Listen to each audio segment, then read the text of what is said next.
Hi, I'm KK Diaz and you're watching Recopani.tv, shooting from the beautiful Mapungubwe Hotel from the commercial capital city of Johannesburg. And today we have with us Darryl Comley White from Market Magnet, where he's going to help us understand this elusive concept of marketing. Hi Darryl. Hi KK, thanks a lot. Thanks for being here. No, thanks for the invitation. Great. Darryl, we're going to shoot directly into who you are and what you do, so please tell the audience about yourself, your business and what you do. For the past 8 years, the team at Market Magnet Consulting have helped hundreds of businesses and individuals grow their bottom line profits from anywhere between 30 and 300%. We do this with structured, formalized marketing and sales strategies that have a follow-through message, but the whole point of it is to keep it low cost, high yield. So when it comes to advertising and those sorts of high expenditure marketing activities, we look at it very carefully and say, is this really necessary for this business? From the SME market, most of them cannot afford the continuity that is needed in advertising to keep their businesses afloat. Wonderful. I mean, I know as a business owner myself that big marketing campaigns can be extremely expensive. And I've known for a few years what you guys do, and I love the kind of work you do. Thank you. Yes. Any exciting campaigns you worked on recently? Gee, yes. There's a whole bunch actually. Currently we're busy working on Unite Against Poaching, which is a Unitrans, Audi and VW initiative. Wow. And what we're doing this year, because it's their 20th anniversary, we're giving away 1 car a month for the next year. Wow. And it ties in with Unite Against Poaching to help curb the issues around rhino poaching. And what they do is every vehicle that is sold, they give 500 Rand to the Unite Against Poaching fund. And that money goes to the honorary rangers to help combat the issues. So there's training, and you must see these guys, they're so undercover, it's incredible, but they're hunting the poachers. It's scary. But what's going on there is incredible, and we're gaining huge brand exposure through to the public because of the efforts of Unitrans, Audi and VW. Beautiful. Then there's Engine, then there's AutoPage Cellular, and a whole variety of others that we've been working on. Now those are big names, and I hope our audience doesn't feel intimidated, because I know Darryl does a lot of work with the small to medium businesses as well. So don't get intimidated. He's just that good that even the big boys and big girls actually utilize him at that level. Oh, thank you. All right, Darryl, now tell me a little more about South Africa's landscape from a small business competitive space. There is a lot more that business owners can use from a marketing and sales perspective, from innovative tools, that is. But are we getting there? Are we winning? Are we closing more deals? Or is the pie shrinking? It's a very controversial answer I have to that question. I want to take a step back and say what I believe, or why I believe people get into business, why they start their own businesses. I was fortunate enough to grow up in a household where my dad got retrenched, so I had to start working. If I wanted to go to the movies when I was in standard 7, I wanted to go and watch a movie or hang out with friends or whatever, somebody had to pay for it. So it was me who went and got money by working, and I worked in a retail store, which was the best university of life, but I'd never go back, I must be honest. But looking back, I sit there and go, well, why do people start businesses? What did I learn from that? And why did I then start a business? And there were a couple of reasons. Number one, either you've got a great idea that you think that the world is going to love and everyone's going to want to buy. Yeah. Number two, you've got retrenched for whatever reason. Number three, you couldn't get a job because of some BEE deal or whatever it is. Who cares? It doesn't really matter, right? But so you start a business. Now, I have almost an issue with those reasons, because if you didn't start because you were a business person, it's tricky to gain the ground that you need to gain. Sure. So the truth is, I believe that there is more than enough business out there. There's more than enough opportunity. It's how you get it, how you approach it, and how you secure it and then maintain it that makes the difference. So great answers. Thanks for that. I guess in your answer, then I'm picking up that there is plenty business, and that I guess in my own experience, we come across a lot of business owners. Most of them are actually not happy with the level of business that they have. There's a very small segment of businesses that are happy with how much business they're able to get in, how much business they're able to close. Now, those who are unable to close enough business, or rather get their brands exposed to their target audience, what is it that they're doing wrong? I'd say a number of things. The first thing is your market really wanting your product? So number one. Number two, how competitive is your market? If there's so much competition, how do you differentiate yourself? If not, then you just, you can imagine your client closing their eyes and going, I'll choose you. You're just in a pool of the sameness as everybody else. What's different? If you're not different, it means nothing. Then it comes down to price, unfortunately. Then if you're cheaper, that's your only differentiating factor, which in my opinion is very weak. You've got to stand out from the crowd. You've got to be so different that people go, I want to use KK for this because of whatever reason, because you're a nice guy, because you really serve well, because of X, Y, and Z.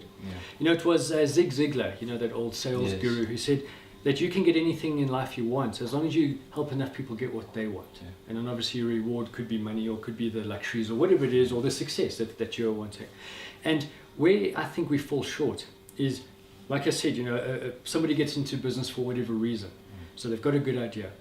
Then they might be the inventor of that idea, or the manager of that product, or whatever it is. But can they sell? Can they get out there and say, I've met you, and let's close this deal and build a relationship and move forward? In my opinion, now, because of the way the market is changing, salespeople need to be marketers as much as marketers need to be salespeople. Because if a salesperson can't get out there, they're not going to close a deal. Sure. You touched on something very important, which is a unique selling proposition. Now, I don't know if this word is not descriptive enough of what unique means, but business owners continue to say, because we deliver a better service, because you get the generic answer to that question. How can we help business owners, our clients, and everybody basically understand what the word unique truly means? Okay, put it this way. You take a car in for a service, and on the board it says, service done right first time. Okay, that sounds quite nice and unique. But then you go to the next garage who's offering a similar service, and they say, service done right every time. Okay, it's all the same rubbish, in all honesty. It's what's known as platitudes. Now, a platitude is a word or a phrase that is said over and over again that starts to lack impact. Now, you can imagine when that phrase, service done right first time, first came out, people must have been like, wow, this guy really will make sure it gets done right first time, okay? Or saving you money. Everyone's saying that sort of stuff, so it lacks impact. There is no impact. So the way to tell if there's something unique about your offer is to ask the question, well, I should hope so, as a question, right? So service done right first time, well, I should hope so, okay? Best in the business, question mark, well, I should hope so. Because if you have to answer that question, and if the question is answered like, well, I don't know if it really is like that, then your proposition is not unique. Beautiful.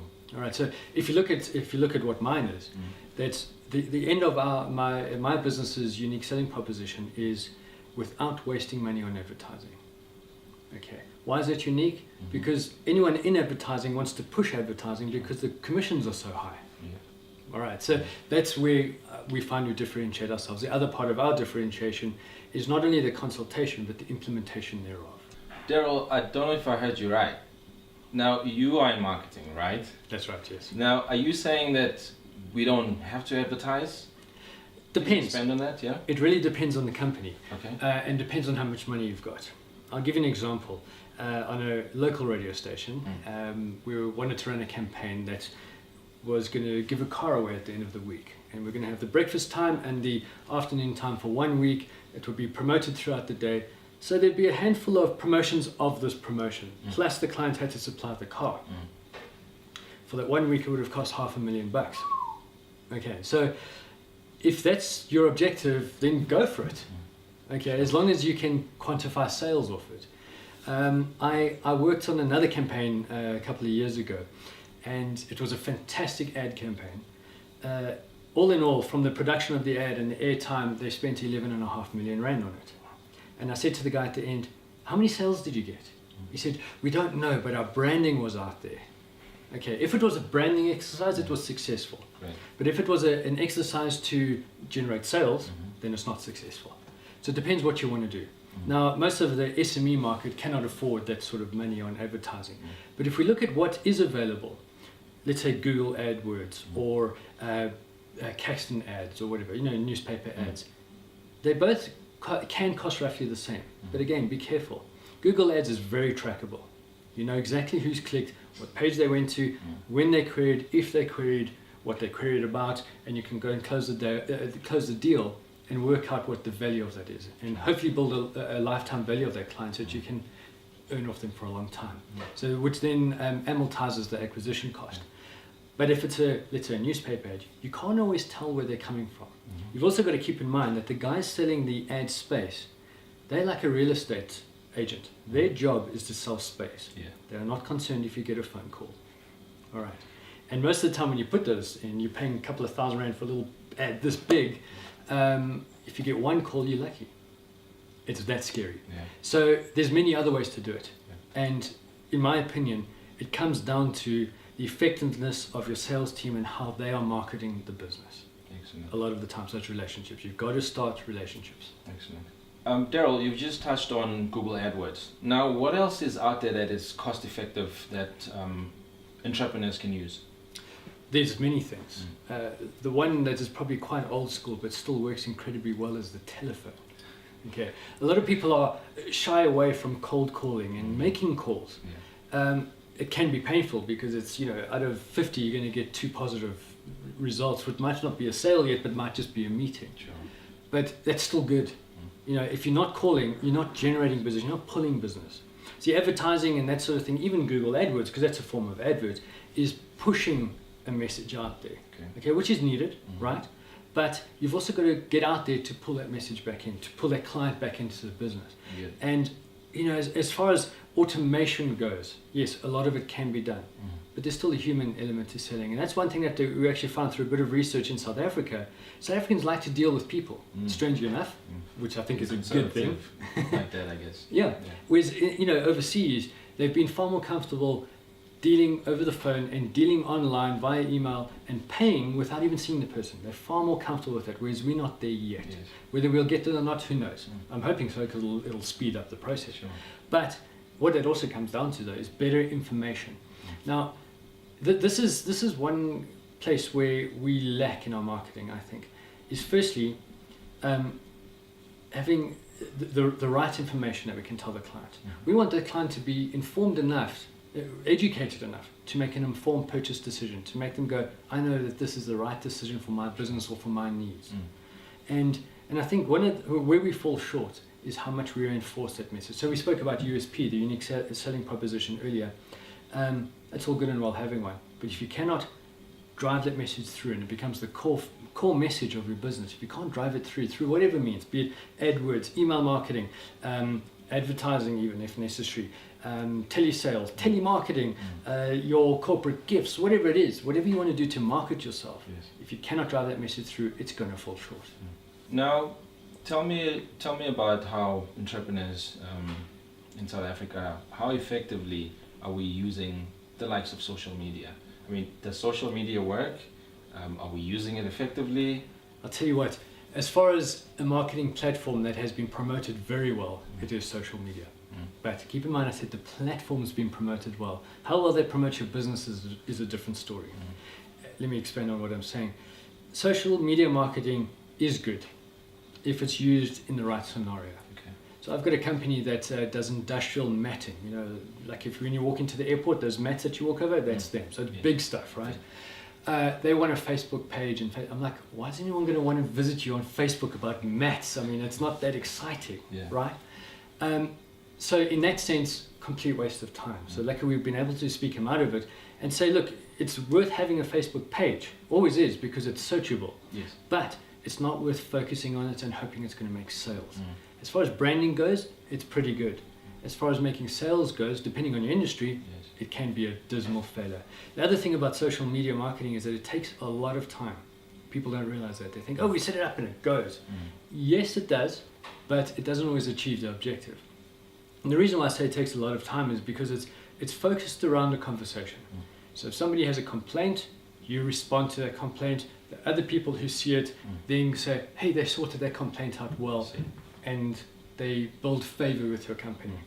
But if you're going out there selling on it, hey, come buy this because it's only 1,000 Rand cheaper than the competitor, not going to work. I get it. Now, there's another phrase going around called life cycle marketing. And one of the big things about life cycle marketing is nurturing relationships. Can you tell us a little about what that entails? Sure. We spoke earlier on about the average lifetime value of the client. So imagine this. You have a product that's worth 1,000 Rand. You market it at, call it 800 Rand. Okay, so it's going to cost you 200 Rand to sell that product. Right, so it's loss leader. What happens then is, if you do that with a product, you've got to make sure that there's enough back-end sales that you can recoup your money and make lots of profit. So you recoup the 200 Rand that you've lost, your marketing expense as well, and then make money on top of that. So let's say it like this. If you sell this spoon for that 1,000 Rand, you discount it to 800 bucks. But you know that in the set that these guys need to buy these expensive spoons, they need 12 spoons at least. Okay, they might buy 1 spoon a year. That means that they've got the potential to stay with you as a client for 12 years if they only buy 1 a year. Okay, so what that means then is you then sell the next one at 1,000 Rand. So you make it 200. So you need to sell a whole bunch to make up the loss that you lost on your first sales or for your loss leader. But then over time, you start making money on the client. And if you keep them in a good relationship with you, they trust you, they like you, they're happy to buy from you, you end up making money from them in the long run. Now, obviously, you don't always have to lose on the loss leader, but they've got to perceive that the value of what you're selling is really high, and if they really like what you're doing, they'll stick with you for a long time. So as far as the life cycle marketing goes, you've got to constantly be in their face with, hey, this is why you buy from us. This is why you like us. We support you as a client because we want to serve you for a long time. We're doing this for you. We're reducing our fees to you because you're a special client. Whatever it is, whatever your message is. But as long as they feel loved by you as a supplier, they will stay with you. Because keep in mind, these guys are always poached by competitors and those sorts of things. But as long as you look after them, why would they move? I get it. Thanks. Now, where do we place lifecycle marketing or the nurturing of those relationships? Is this before clients buy the first spoon? Is it afterwards? Where do we place the nurturing aspect of marketing? You know, there's a sales system that they call Spanko, right? It's a horrible name, but it's got some good meanings, right? The S stands for suspect. Okay, so to me, I don't know, a client should never be seen as a suspect. It's almost like you want to arrest them or something. But I think you've got to suspect that they are potential clients. It starts right then, right up until the end, when you're busy nurturing them to make sure they stay with you for a long time. So even before you think, hey, so many people need this spoon, but let's choose our top 10 people who need this. And you sit there and start nurturing them before you even pick up the phone. You find out about them, you find out as much info, you research the market, you find out why they would love this spoon above any other. And once you've got that right, you can then talk their language to them about your product. So it starts right in the beginning and it never stops. If it stops, you end that relationship. That relationship stands still and you lose potential future money on them. So it never stops. That's one thing about marketing. A lot of people see marketing as just advertising. Advertising, like sales, is one aspect of the marketing umbrella. And once you stop it, you lose business. I get it. Now, I understand the concept, but how do we implement? I mean, as business owners, we've got so much to do. There's ops to take care of. There's management to take off in general. So how do we then nurture these relationships? What kind of tools are there available for us to use? It can be really simple or really complex. And I think what you're alluding to is a CRM type package or a CRM system.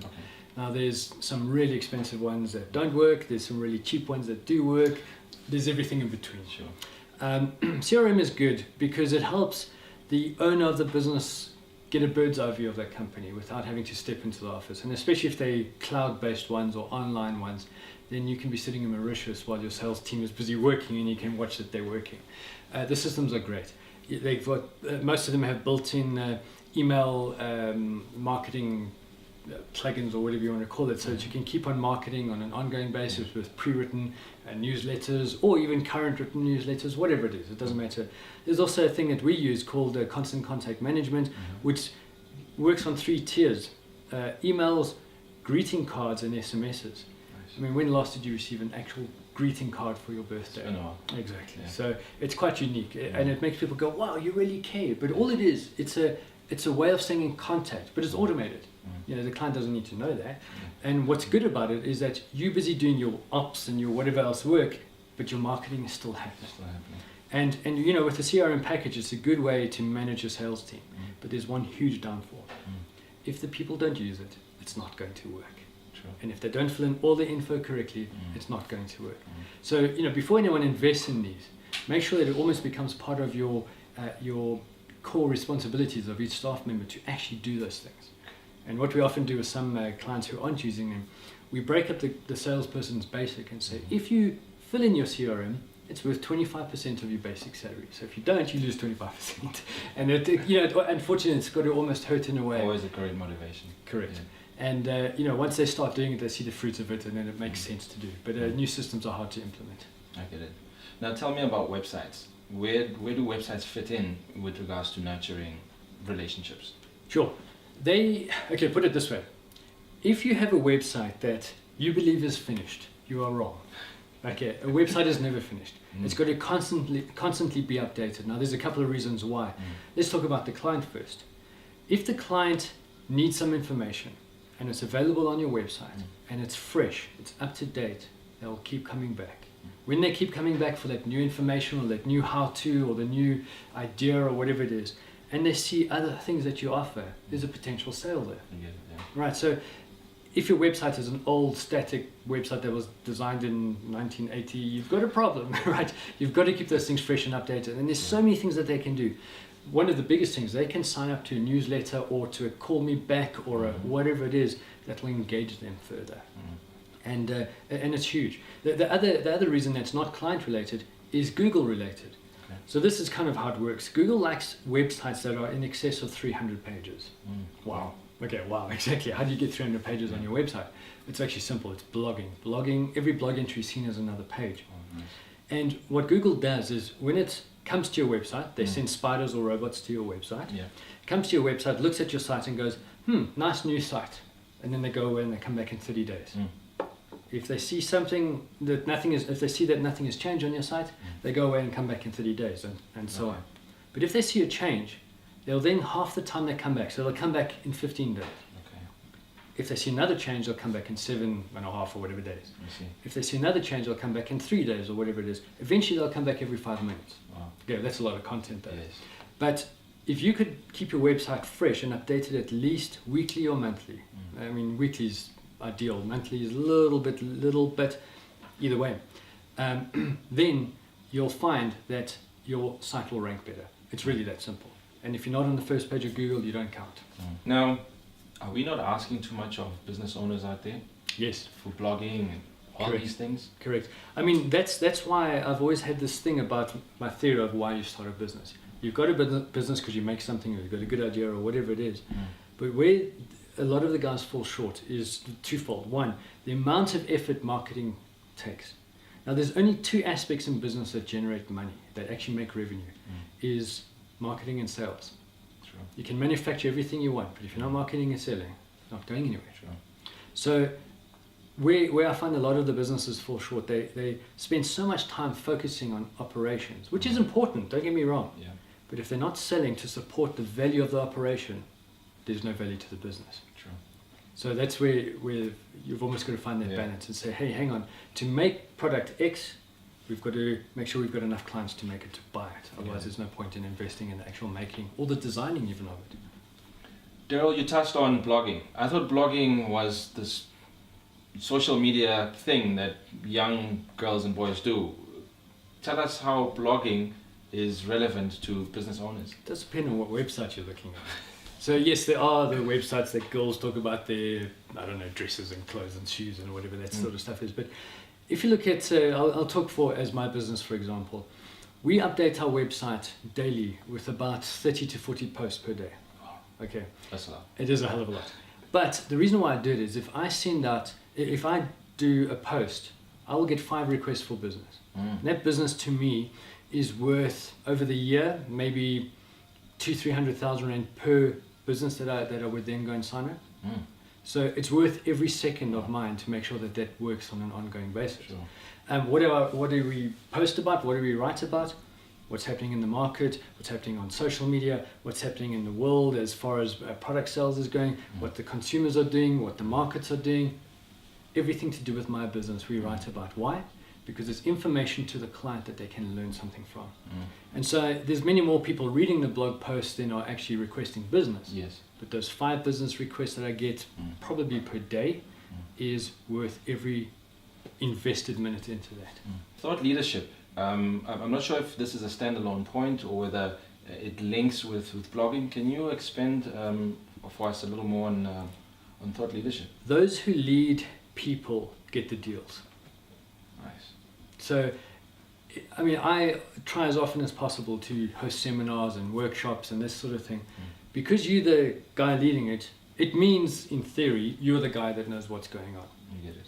And so if people are listening to you, there's more chance they could become a client than not. And how fruitful is it? Did one seminar, and off the back of that seminar, probably made about $1.5 million. So very well worth it. Now, it sounds crazy saying it, but that was a handful of clients from that seminar that signed up and became clients. And so over the next year, I made a lot of money out of it. And if you're not being ahead of your game, ahead of your industry, you again just fall into the pool of everybody else. I get it. Now, again, I just feel like it makes sense for business or, for the market out there to be competitive. But once again, we're asking the poor entrepreneur to do a lot more. Now, one of the greatest thing that people fear is public speaking. Thought leadership, public speaking, do those relate? Definitely. But it's not the only way. Okay. It can come through your blog posts. So if you're an expert at something, let people know. People are looking for experts to guide them through whatever they're needing. So depending on your industry again, how do you get a client to make the right decision? You lead them to it. So through blog posts, if you can't public speak, that's fine. Through PowerPoint videos that you can load up onto SlideShare, and show and express or take them through a process. Even videos that can be made. Now, like this video here is being made, it doesn't have to be an interview type video. It could be a video that's made with a voiceover that you can hire anybody to do, or get somebody from your office to go and speak on where there's no extra cost to it. Put it out to a slideshow and send that out to all your clients. Put that out onto the web, put that onto your blog. There's so many places where you can expose this material. Remember, knowledge is real value. And if you can get that value across to the client, you are seen as that thought leader. You become that thought leader, and then you're able to implement on your thoughts with regard to their needs. Great. Darryl, thank you very much for your insight, your answers. There were so many nuggets that I know I'm going to take away. But what's the last 1 or 2 things that you like the people out there watching this interview to take away? Thank you very much. I really appreciate the opportunity. So I'm not going to give you 2 things. I'm going to give you 1, but with 4 parts. That seems a little bit more. The first thing is have something good to say. Develop a USP that people can buy into and believe, and that's not full of platitudes.